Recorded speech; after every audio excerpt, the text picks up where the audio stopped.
So we continue with chapter 2. In chapter 2, um, the main lesson we learn is how he was able to find favor in the sight of the king. Now, he was just a nobody, a cupbearer, a servant, someone who held the king's cup. Anytime the king wanted to take wine, that was who he was, a cupbearer. He was a nobody before the king. But because God uh, had had put him on a pathway to rebuilding Jerusalem, because God had a purpose for Nehemiah, he found out that he had favor before the king because God had a purpose for him. He had favor before the king. The king looked at his countenance on a particular day. After that prayer of intercession on a particular day, he was serving the king, and the king looked at him and said, "What's wrong? Your countenance is kind of dull. It's dull." And he said, "Why will I be happy when the walls of Jerusalem lie in waste?" And there and then he found favor before the king. And the king asked him, "Okay, what do you want?" Now, this was the King of Kings. In those ancient times, you had empires, kingdoms that will conquer the whole of the world.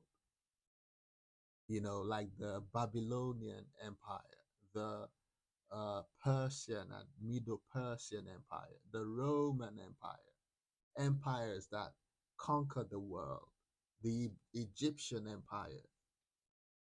And the king of such empires in those days were always referred to as the King of Kings.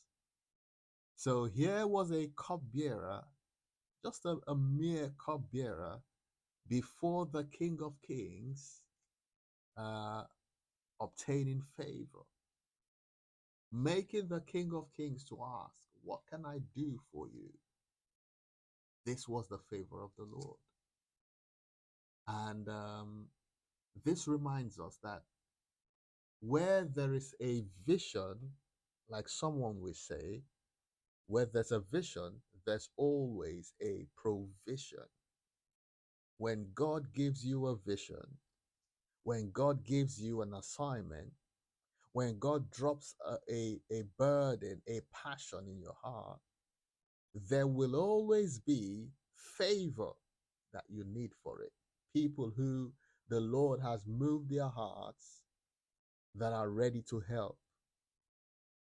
Like a great sister of mine always says, God can either give you something directly, or he can move someone's heart to come and help you. And this was what happened. Nehemiah found favor in the sight of the king. And this is what's going to happen to a lot of us when we choose to walk with God. When we choose to say, "Lord, this is what you've dropped in my heart to do for you. I say yes to it.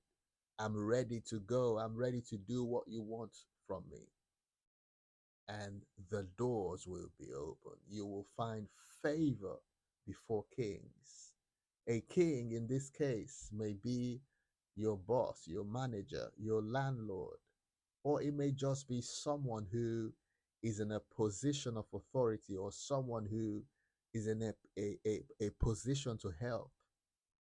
This is the way God does his things. So Nehemiah embarked on a journey to rebuild Jerusalem. And I will say, the Lord has given the church in the United Kingdom a mandate to rebuild the old waste places, to rebuild what has been left of the church over years and the decades of coldness and lukewarmness, there is now a revival. There is now a fire burning in the body of Christ in the United Kingdom. And the Lord is calling each and every Christian to build the church, to build his kingdom, to build the hearts of men and women for Christ. This is the vision given. This is the building project. And as we see towards the end of chapter 2, once the enemy detects that you've been given a mandate to build, there will be opposition. The enemy will be all out, let loose to ensure that you fail in your mission. Yeah, so uh, that's it for chapter 2.